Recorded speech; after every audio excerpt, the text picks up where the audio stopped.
Bapa di sorga, terpujilah namamu ya Tuhan.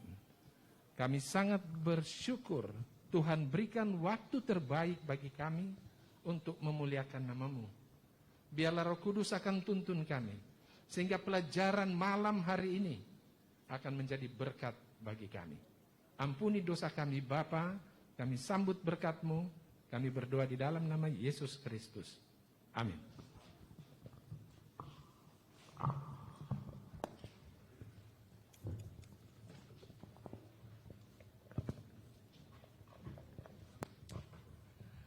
Saya mengucap syukur kepada Tuhan oleh karena kita semua bisa memuliakan namanya dalam malam ketiga KKR ini.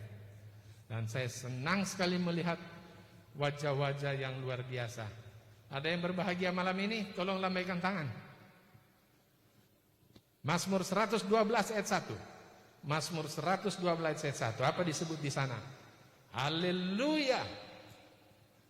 Mazmur 112 ayat 1. Dikatakan di sana, berbahagialah siapa? Berbahagia siapa? Mereka yang apa? Takut akan Tuhan, yang suka kepada segala perintahnya. Jadi kita semua tadi sudah angkat tangan menyatakan bahwa kita berbahagia malam ini. Berarti kita semua orang-orang yang takut akan Tuhan dan turut perintahnya. Saya ingin buka ini karena sudah mulai sesak napas. Terima kasih untuk lagu pujian Ibu Mega Sari. Luar biasa. Saya suka sekali menyanyi, sayangnya bukan talenta saya. Dipakai buat yang lain. Dan yang kedua, ini cocok sekali nih, PA Raja Wali dari Tom Pasok Baru.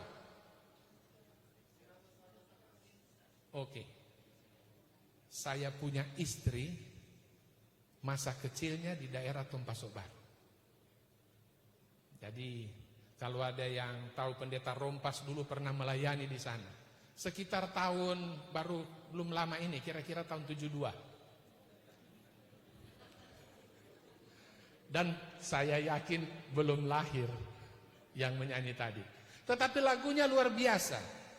Sangat sejalan dengan lagu yang dipilih oleh ketua daerah kita, Pendeta Ronald Rantu, tentang Raja Wali. Kebetulan kemarin saya singgung tentang Raja Wali juga. Dan ayatnya itu ada di dalam Keluaran, pasalnya yang ke-19, ayatnya yang ke-4.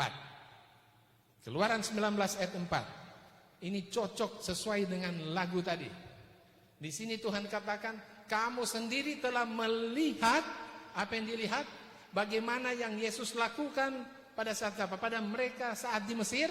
Kemudian bagaimana dia mendukung mereka seperti di atas Raja Wali dan membawa kamu bangsa Israel dekat kepadanya. Luar biasa.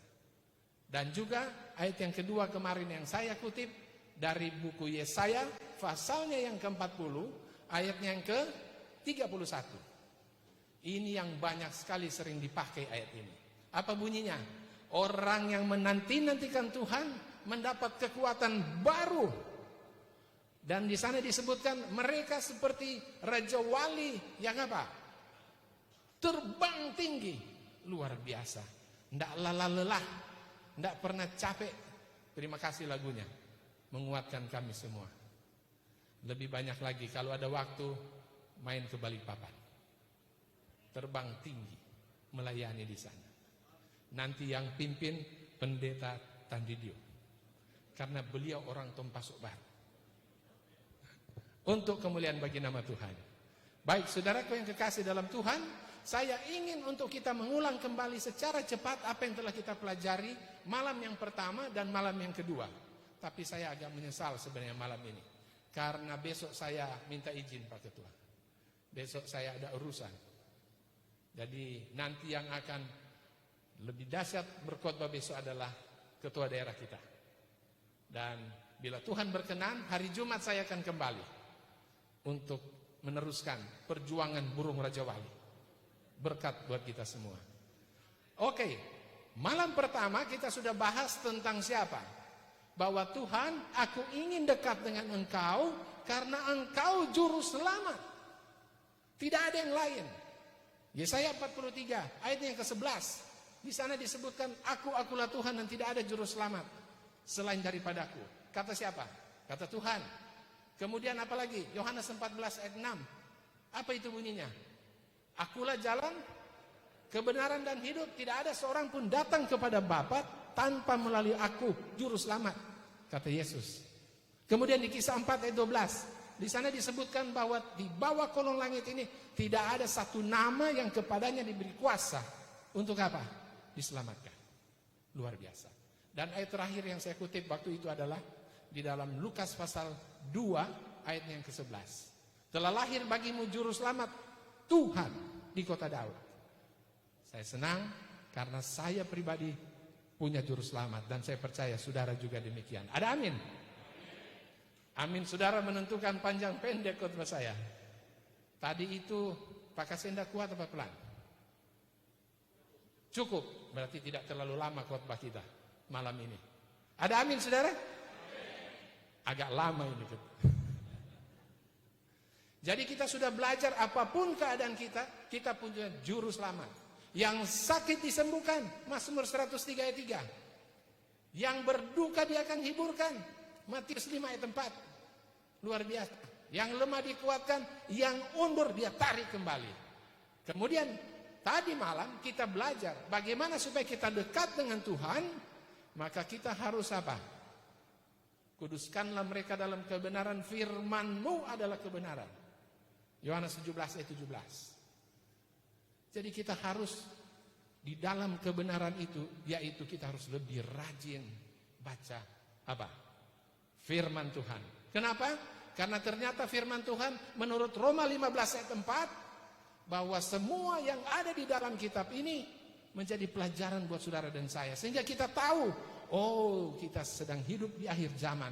Kita harus mempersiapkan diri untuk keselamatan kita. Dan saya ingin tambahkan 2 Timotius 3 ayatnya yang keberapa? 16. 2 Timotius 3 ayat 16 apa disebutkan di sana saudaraku? Segala tulisan ini yang diilhamkan Allah, yang oleh 2 Timotius 1 ayat 21 di bawah tuntunan Roh Kudus, jangan pindah, ini tetap saja. Dia bilang ini bermanfaat untuk apa? Mengajar. Mengajar artinya belum pintar, supaya jadi pintar. Dia ajar. Apa yang dia ajar? Lebih lanjut, dia nyatakan kesalahan saudara dan saya. Oh Michael Dinangun, Anda bersalah.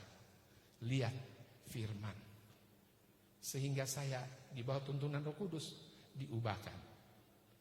Apalagi kelakuan saya yang jelek jadi baik karena firman Tuhan. Ada amin sampai sini sudah. Terima kasih. Jadi itulah yang kita sudah belajar kemarin. Malam ini malam yang agak khusus menurut saya. Karena saya akan menjawab pertanyaan dari saudara saya. Mereka datang tadi malam, sudah 2 malam berturut-turut, ini malam yang ketiga. Ada ponakan-ponakan saya dari keluarga besar Peters di Amurang. Mereka ada sekitar 11-12 orang. Saya mau menjawab pertanyaan tadi malam yang saya janjikan. Namun sebelumnya saya ajak kita satu kali lagi. Kita berdoa. Bapa di sorga, kami mengucap syukur. Kami berterima kasih, Tuhan sungguh amat baik. Terpujilah nama-Mu Bapa. Kami butuh Roh Kudus karena kami akan belajar lebih dalam mengenai firman-Mu. Biarlah itu akan menjadi kekuatan agar kerohanian kami bertumbuh lebih dekat dengan Tuhan. Terima kasih Bapa di sorga. Kami sambut berkat-Mu dengan mohon ampunan dosa. Dan berdoa di dalam nama Yesus Kristus. Amin. Pertanyaan yang ditanyakan atau yang saya mau jelaskan adalah bagaimana cara supaya saya diselamatkan. Bukan hanya Tuhan, aku ingin lebih dekat, tetapi saya mau untuk diselamatkan. Mari kita lihat Lukas 10 ayat yang ke-25. Saya sudah kutip juga ini malam kemarin atau malam sebelumnya. Lukas pasalnya yang ke-10 ayat 25, 26, 27. Kita akan lihat. Pada suatu kali berdirilah seorang ahli Taurat untuk mencobai Yesus. Lupakan tentang niat dia yang tidak baik. Tetapi pertanyaannya, Guru, apa yang harus aku perbuat supaya aku selamat? Oke, ayat yang selanjutnya dia katakan, jawab Yesus kepadanya. Apa jawab Yesus? Apa yang tertulis dalam hukum Taurat? Apa yang kau baca di sana? Kemudian apa jawab dia? Ayat yang selanjutnya, ayat ke-27. Jawab orang itu, kasihilah Tuhan Allahmu. Lihat baik-baik ini. Dengan segenap. Apa artinya segenap? Seluruh. Tidak sebagian-sebagian. Segenap hatimu, jiwamu, kekuatanmu, akal budimu. Sudah itu semua yang ada di dalam tubuh kita. Semua untuk siapa? Untuk Tuhan. Kita harus kasih dia. Dan bukan itu saja. Katakan selanjutnya, kasih siapa lagi? Sesama manusia. Sesama manusia. Jadi sangat jelas di dalam ayat ini, kalau mau diselamatkan kita harus mengasihi Tuhan. Dan apa? Sesama. Kita lanjutkan. Ada yang berikut lagi, ada banyak kejadian atau pertanyaan seperti itu. Tetapi saya rindu untuk mengutip dari Kisah Para Rasul 16 ayatnya yang ke-30. Kisah Para Rasul 16 ayat 30. Mari kita lihat apa yang tertulis di sana. Ini peristiwa pada saat Paulus dan Silas mereka dipenjara di Filipi. Jadi karena mereka mengabarkan Injil, maka oleh para pemimpin di sana, mereka dianggap ajaran sesat, mereka dianggap membawa ajaran budaya nenek moyang dan seterusnya. Akhirnya mereka ditangkap, dimasukkan di penjara yang paling tengah. Belum cukup, mereka apa lagi? Rantai Paulus dan Silas. Gantinya mereka menggerutu Paulus dan Silas. Ini saya cerita latar belakangnya. Gantinya dia menggerutu, malah mereka menyanyi. Menyanyi, menyanyi, dan menyanyi. Apa yang terjadi? Gempa bumi. Sehingga terlepas seluruh belenggu. Begitu itu terjadi, maka kepala penjara menjadi sangat ketakutan. Apa yang terjadi? Dia akan bunuh diri. Namun Paulus dan Silas katakan, jangan lakukan. Kami masih ada di sini. Dan dia langsung jatuh tersungkur dan dia katakan, Tuhan, apakah yang harus aku perbuat supaya aku selamat? Itu pertanyaannya. Sama persis dengan pertanyaan tadi malam. Kemudian ayat ke-31, apa bunyinya? Jawab mereka, percayalah kepada Tuhan Yesus Kristus dan engkau akan selamat. Bukan cuma engkau, tetapi siapa juga? Seisi rumah akan selamat. Jadi kalau kita baca ini, oh ternyata cukup percaya, maka kita akan selamat. Sampai di situ? Yakobus 2 ayat 19. Yakobus 2 ayat 19. Kalau cuma sampai dipercaya, ini yang terjadi. Yakobus 2 ayat 19. Engkau percaya bahwa hanya ada satu Allah saja. Itu baik. Tetapi saudaraku, setan juga percaya. Apa beda percayanya setan dengan percayanya kepala penjara? Apa bedanya? Yohanes 14 ayat 15. Yohanes 14 ayat 15. Kalau engkau mengasihi aku, kamu akan apa? Menuruti segala perintahku. Kepala penjara, dia percaya dan dia menuruti. Kalau setan, dia cuma sampai dipercaya. Tapi dia tidak menurut. Kita balik di dalam tadi Kisah Para Rasul 16 ayatnya yang ke-32. Saudara lihat apa yang terjadi dengan kepala penjara. Kalau dia sudah percaya, selanjutnya apa yang dia lakukan? Lalu mereka memberitakan firman Tuhan kepadanya. Jadi kepala penjara itu diajari firman Tuhan oleh siapa? Paulus dan Silas. Diceritakanlah Yesus Kristus itu seperti apa orangnya. Juru selamat itu seperti apa. Dan kita wajib ikut teladan dia. Yohanes 13 tidak usah ditampilkan. Yohanes 13 ayat 15. Aku telah memberikan teladan supaya kamu lakukan sama seperti yang aku lakukan. Kata siapa? Yesus Kristus. Jadi itulah yang diajarkan oleh Paulus dan Silas kepada kepala penjara itu. Sesudah diajarkan mereka, apa yang dilakukan? Ayat selanjutnya 33. Apa yang dilakukan? Dia minta diri dibaptis. Jadi kalau mau diselamatkan, urut-urutannya percaya, turut perintah, kemudian apa lagi? Diajar dan baptis. Itulah yang disebutkan di dalam Alkitab. Mari kita singgung sedikit tentang baptisan. Baptisan itu seperti apa seharusnya? Ini biasa dikasih menghadap ke saya ini. Enggak apa-apa, saya sendiri yang arahkan. Karena lampu itu bikin silau berkeringat juga. Oke, kita lanjutkan. Jadi, baptisan seperti apa yang Yesus teladankan buat kita semua? Matius pasal 3, ayatnya yang ke-13, menjelaskan tentang contoh teladan baptisan yang Yesus lakukan. Dia minta kepada Yohanes Pembaptis, baptiskan dia di Sungai Yordan dan diselamkan. Itulah baptisan yang sesuai teladan Yesus Kristus. Efesus 4 ayat 5 bilang apa? Satu Tuhan, satu iman, satu baptisan. Jadi baptisannya satu saja, tidak ada yang lain. Hanya ikut teladan Yesus. Ada amin sampai sini? Nah, bagaimana ketua? Masih kencang itu? Nah, berarti kita tetap lanjut ini. Agak panjang kayaknya Pak Sekretaris ya. Masih kuat aminnya soalnya. Atau saya tes lagi. Ada amin saudaraku?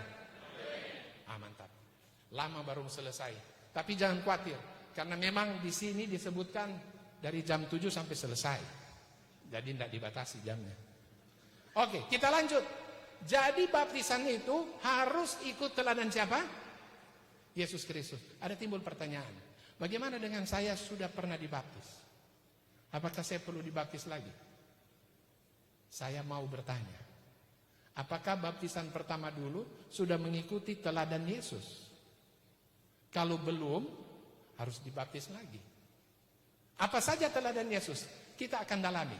Kita akan dalami sekarang. Karena teladan yang Yesus berikan bukan cuma sekedar baptisan. Ada yang lain yang dia tunjukkan. Kemudian saya rindu untuk kita sama-sama perhatikan ayat ini. Matius 7 ayat 21. Matius 7 ayat 21 ini bagus sekali. Karena tidak semua orang, ini dibunyinya. Bukan setiap orang yang berseru kepadaku, Tuhan, Tuhan akan masuk dalam kerajaan sorga. Kalau sampai di situ, pertanyaannya, orang ini kenal Tuhan tidak? Pasti dia kenal Tuhan, dia panggil nama Tuhan. Tapi Tuhan bilang tidak semua mereka yang panggil nama Tuhan masuk surga. Kenapa? Harus bukan cuma panggil Tuhan, yang masuk surga itu mereka yang melakukan kehendak Bapa, mereka yang menurut apa yang Tuhan mau, mereka yang mengasihi Tuhan, yang menurut perintah-perintahnya. Sampai sini ada amin. Mari kita lihat ayat yang ke-22. Apa bunyinya di sini? Pada hari terakhir banyak orang akan berseru kepadaku, Tuhan, Tuhan, bukankah kami bernubuat demi namamu? Bukankah Michael Tinangun telah berkhotbah demi nama Tuhan? Bukankah Michael Tinangun usir setan? Belum sih. Dan mengadakan banyak mujizat. Saya tidak suka bikin mujizat. Saya lebih suka nama Tuhan dipermuliakan. Tetapi ayat 23 luar biasa. Apa bunyinya ayat 23? Pada waktu itulah aku akan berterus terang kepada mereka dan berkata, aku tidak pernah mengenal siapa? Kamu. Pertanyaan, kalau sampai situ, saya pun akan tergelitik untuk katakan, ini Tuhan, masa Tuhan tidak kenal? Betul? Kan kata-katanya, aku tidak kenal kamu pembuat kejahatan. Masa Tuhan tidak kenal? Oh ternyata saya dapati kenapa Tuhan bilang aku tidak kenal. Karena mengaku percaya, sayang, tapi tidak menurut kehendak Bapa. Itu sebabnya dia katakan apa? Nyala engkau pembuat kejahatan. Apakah kita mau disebut penjahat? Tidak ada yang mau. Tapi kita mau untuk disebut sebagai orang yang mau diselamatkan. Karena kita percaya dan kita menurut kehendak Bapa di sorga. Saudara tahu apa yang terjadi dengan mereka yang percaya dan menurut? Yesaya 48 ayat yang ke-18. Yesaya 48 ayat 18. Ini bagus sekali ayat ini. Sekiranya engkau memperhatikan perintah-perintahku. Ini yang Tuhan bilang. Kalau perintah yang dia sebutkan tadi, tolong turuti perintahku. Jangan cuma sekedar percaya.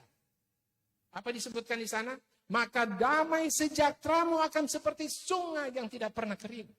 Bayangkan kalau kita dipenuhi dengan damai sejahtera. Oh luar biasa hidup kita. Apalagi? Bukan cuma itu. Kebahagiaanmu akan terus berlimpah seperti gelombang-gelombang laut yang tidak pernah berhenti. Itulah kebahagiaan sejati dari sorga. Saya teringat kepada seorang tokoh di Alkitab yang percaya dan melakukan kehendak Bapa. Kejadian 12 ayat 1. Kejadian 12 ayat 1. Mari kita lihat. Siapa dia? Berfirmanlah Tuhan kepada Abram, pergilah dari negerimu, dari sanak saudaramu, dan dari rumah bapamu, ini ke negeri yang akan kutunjuk kepadamu. Saudara, dia disuruh pergi, dia tidak tahu kemana. Padahal di tempat dia tinggal sudah nyaman. Apa yang terjadi? Apakah dia percaya? Dia percaya, Tuhan yang mengatakannya. Tapi luar biasanya di ayat yang keempat apa bunyinya? Lalu pergilah Abram seperti yang difirmankan Tuhan kepadanya. Artinya, apa yang dia dengar, perintah Tuhan, dia turuti karena dia pergi. Sekarang, apa yang dia dapatkan karena dia percaya dan dia turut perintah Tuhan? Kejadian 15 ayat 6. Ini dia. Kejadian 15 ayat 6. Maka Tuhan memperhitungkan itu sebagai kebenaran. Sehingga dia sangat diberkati oleh Tuhan. Ada amin sampai sini? Bagi siapa saja yang percaya, turut, Tuhan akan sebut, Tuhan akan perhitungkan sebagai kebenaran. Dan apa yang terjadi dengan Abraham? Oleh karena dia percaya dan dia menurut. Kejadian 12 ayatnya yang kedua. Kejadian 12 ayat yang kedua. Apa bunyinya di sana? Aku akan membuat engkau menjadi bangsa yang besar. Abram karena percaya dan menurut, dia akan menjadi berkat buat banyak orang. Ada amin sampai sini? Apalagi, saya paling suka cerita Abraham di dalam Kejadian 12 ayatnya yang ketiga. Apa bunyinya di sana? Aku akan memberkati orang-orang yang memberkati engkau. Luar biasa. Siapa yang berkati Abraham? Abram. Tuhan bilang dia juga akan diberkati. Tetapi siapa yang mengutuk orang-orang yang mengutuk engkau? Apa disebut di sana? Tuhan pun akan mengutuk orang itu. Luar biasanya Tuhan katakan, maka semua kaum di bumi akan mendapat berkat melalui siapa? Abram. Tania, ponakanku, apabila percaya, apabila menurut perintah Tuhan, Tuhan perhitungkan sebagai kebenaran. Dan Tuhan bilang kalian akan menjadi berkat bagi banyak orang. Siapa yang mengutuk kalian, dia yang akan kutuki mereka. Itu janji Tuhan. Dan kalau Tuhan katakan kepada Abraham, Itu pun janji berlaku buat saudara-saudaraku. Berlaku buat saya, berlaku buat kita semua. Ada amin? Luar biasa, senang sekali. Malam ini sampai jam berapa ini? Oh, sampai selesai. Masih ada waktu. Bisa jadi KKR ini hari terakhir buat saudara dan saya. Kita tidak tahu apa yang akan terjadi sebentar atau besok. Itu sebabnya saudara harus pastikan bahwa kita semua adalah umat-umat Tuhan yang percaya, menurut, dan mengikuti teladan Yesus. Saya ingin mengulangi pelajaran hari pertama. Karena Yesus punya kebiasaan. Dan ini teladan yang harus kita juga ikuti. Di dalam Lukas 4 ayat 16. Lukas 11 ayatnya yang ke 16. Apa bunyinya? Lukas 4 ayat 16. Ia datang ke Nazaret tempat ia dibesarkan dan menurut kebiasaannya pada hari Sabat ia masuk ke rumah ibadat lalu berdiri hendak membaca Alkitab. Yesus Kristus yang adalah juru selamat yang kita semua katakan Tuhan aku ingin dekat dengan Engkau, dia punya kebiasaan.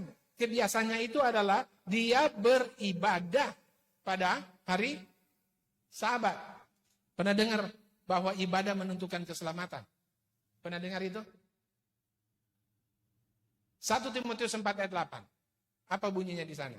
1 Timotius 4 ayat 8. Di sana disebutkan latihan badani itu terbatas gunanya.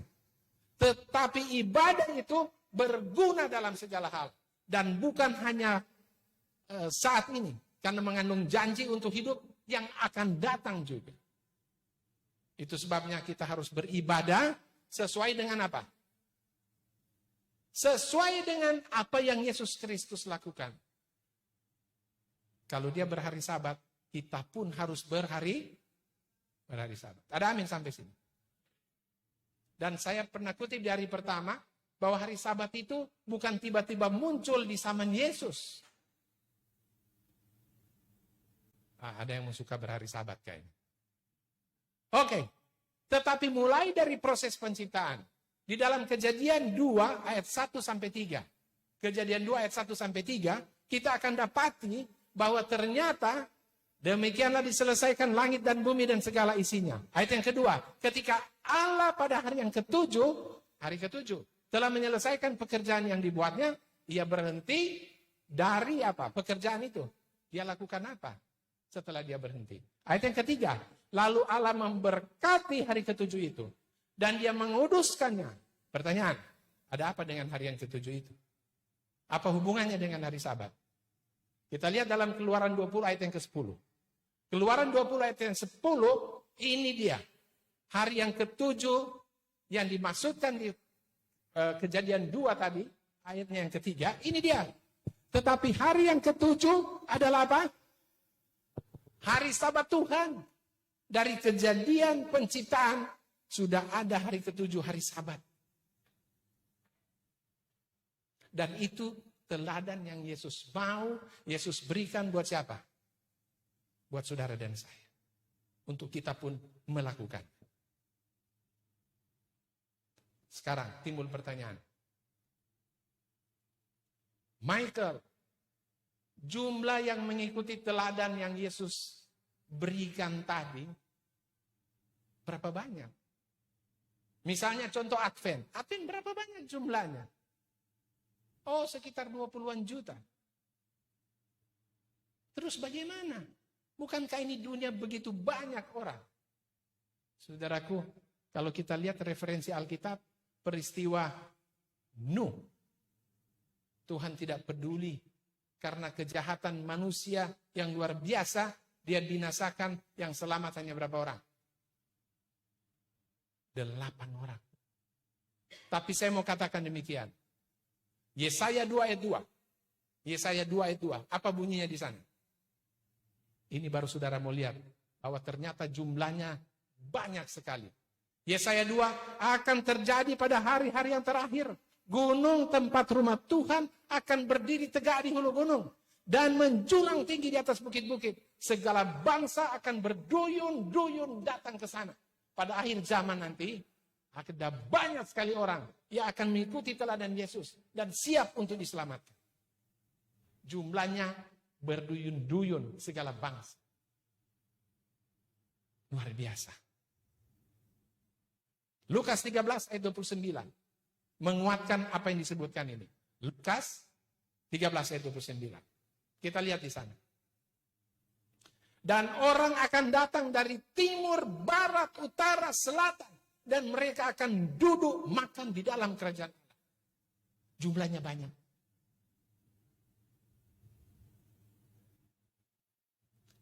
Orang yang mau mengikuti teladan Yesus. Luar biasa Tuhan kita. Dan orang mungkin pikir, hari Sabat itu teladan yang Tuhan berikan.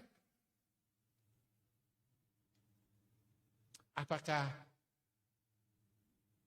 hari yang tepat, maksudnya berapa lama merayakan Sabat itu? Apakah cuma pada saat, saya sudah jelaskan hari Sabat itu hari Sabtu. Untuk lebih jelasnya itu kalau saudara bisa lihat di dalam Markus pasal 15 ayatnya yang ke-42. Bercerita tentang kematian Yesus. Di situ ada hari persiapan, ada hari Sabat. Dan pada Markus pasal 16 ayat yang pertama disebutkan, nah ini dia. Markus 15 ayat 40. Sementara itu hari mulai malam dan hari itu adalah hari persiapan. Yaitu hari menjelang Sabat. Jadi ada persiapan, ada hari Sabat. Kemudian Markus 16 ayat 1 menyebutkan apa? Markus 16 ayat 1. Setelah lewat hari Sabat. Oke. Berarti hari persiapan, hari Sabat. Setelah lewat hari Sabat, hari pertama pada minggu. Berarti hari Sabat jatuh hari Sabtu. Cari di kamus, hari persiapan itu disebutkan di sana hari Jumat. Jadi jelas hari Sabat itu adalah hari Sabtu. Ibadahlah sesuai yang Yesus berikan teladan.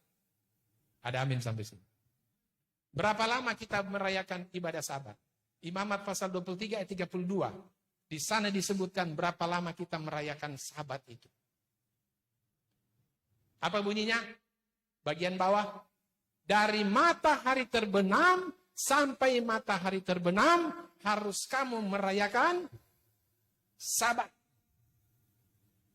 Itu sebabnya Jumat matahari terbenam mulailah kita merayakan haleluya, puji Tuhan, selamat hari Sabat.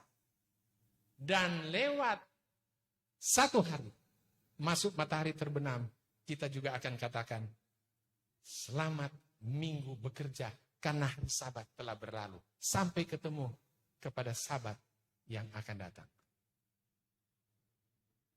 Dan luar biasa. Kita akan merayakan Sabat, jangan pikir hanya di sini saja. Hanya di Amurang saja. Hanya di Tompasok Baru. Tidak. Yesaya 66 ayat 23 dia sebutkan di mana? Yesaya 66 ayat 23. Bulan berganti bulan, Sabat berganti Sabat. Dan apa? Umat manusia seluruh akan datang sujud menyembah di hadapanku. Firman Tuhan yang mengatakan. Bukan Michael Tinang. Firman Tuhan katakan, kita semua akan sujud. Dan kita akan menyucikan hari Sabat itu. Bahkan sampai ke surga. Saudara tahu apa nikmatnya merayakan hari Sabat? Yesaya 58 ayat 13. Apa bunyinya di sana? Yesaya 58 ayat yang ke-13.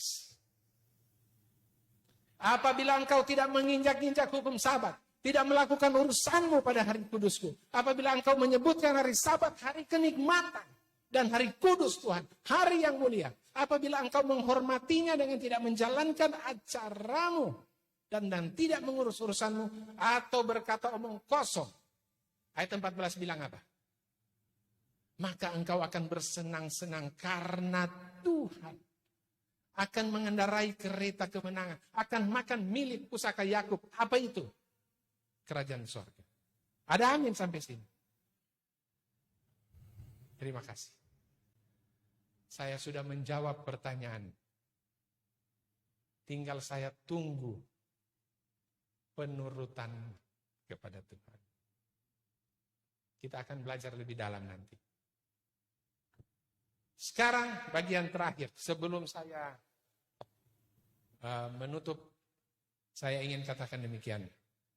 Ada poin penting yang saya mau sampaikan untuk kita. Namun sebelum saya sampaikan, saya ingin kita satu kali lagi berdoa.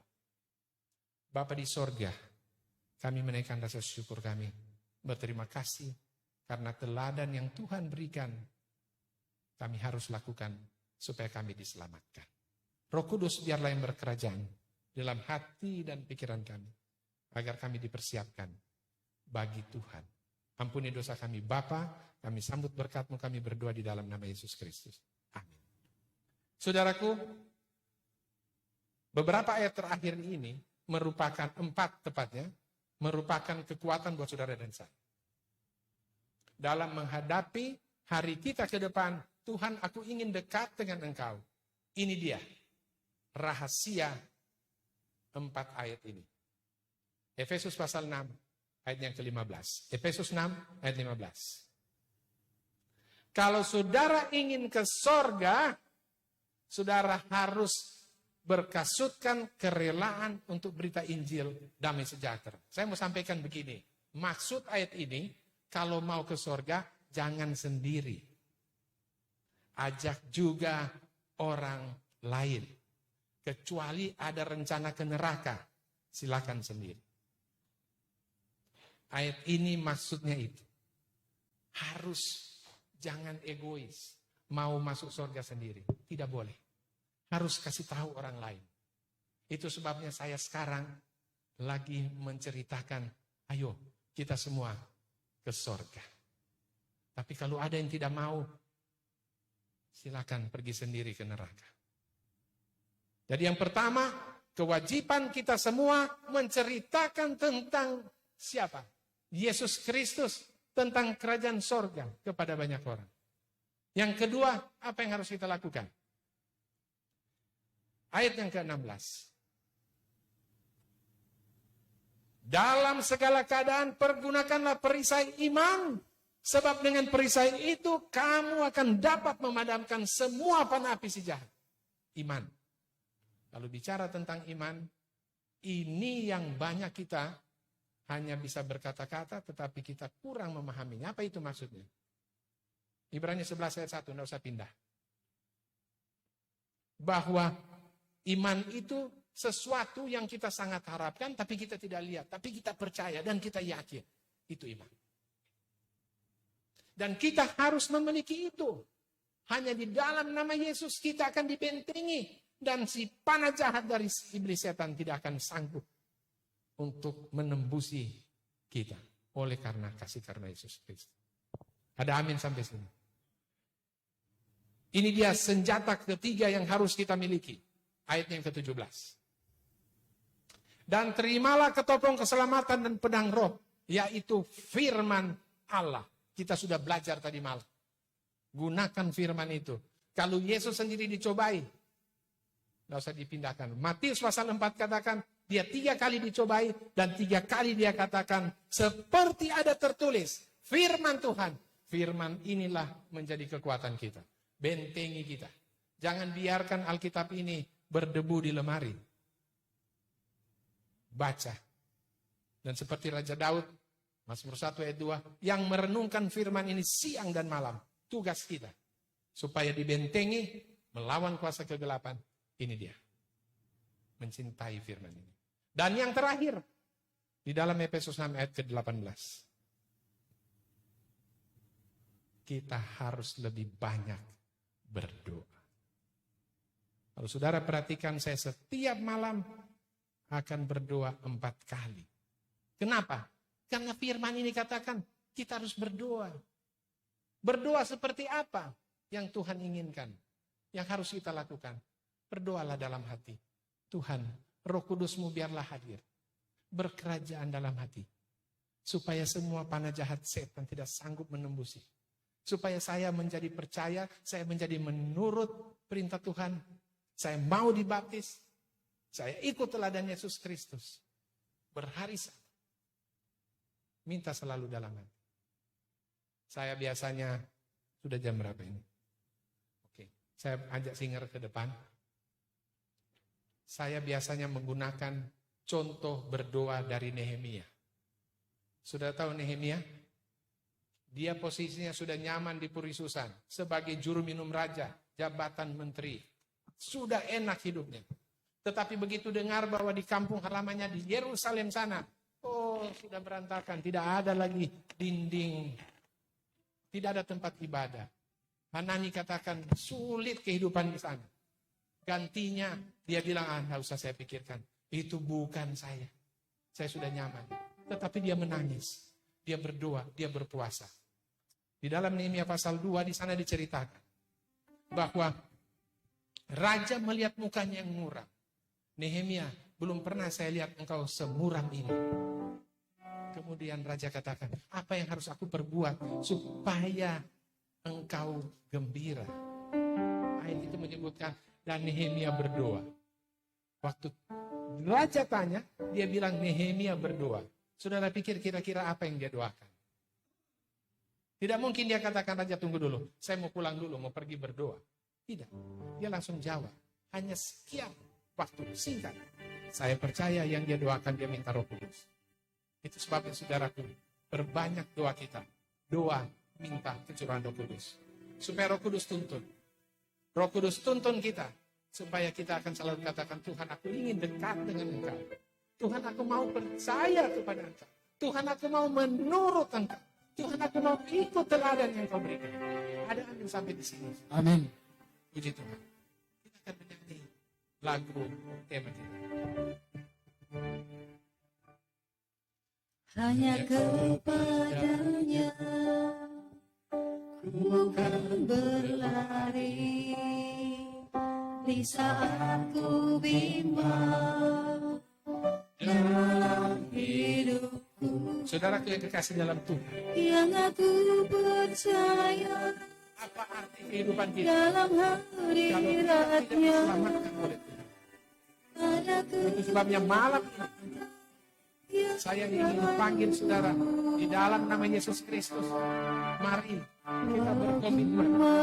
Kita katakan, Tuhan, aku dekat dengan Tuhan. Aku mau menurut percaya kepada Tuhan. Aku mau mengikuti teladan Engkau. Dan Tuhan akan katakan sama-sama hambaku yang setia. Mari masuk ke dalam hidup. Kalau saudara mau berkomitmen dengan Tuhan, saya ajak saudara berdiri di tempat dan kita akan berdoa.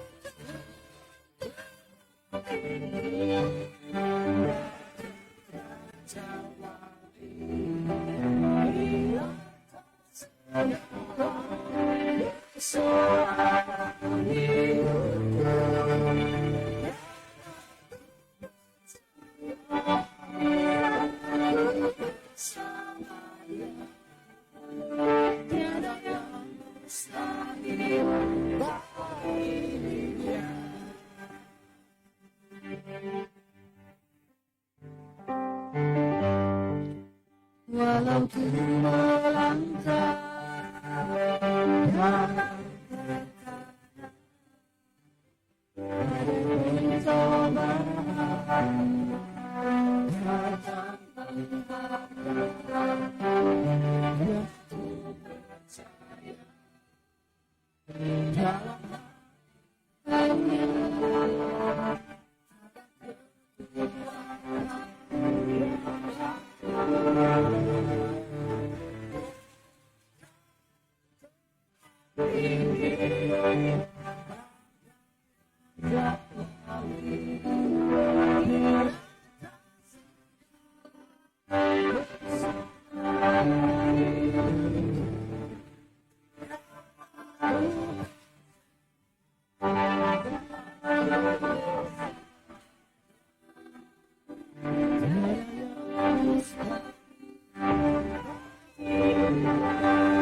Bapa di sorga, kami mengucap syukur dan kami memuji kebesaran Tuhan. Terima kasih Bapa Amin. sudah pimpin ibadah kami.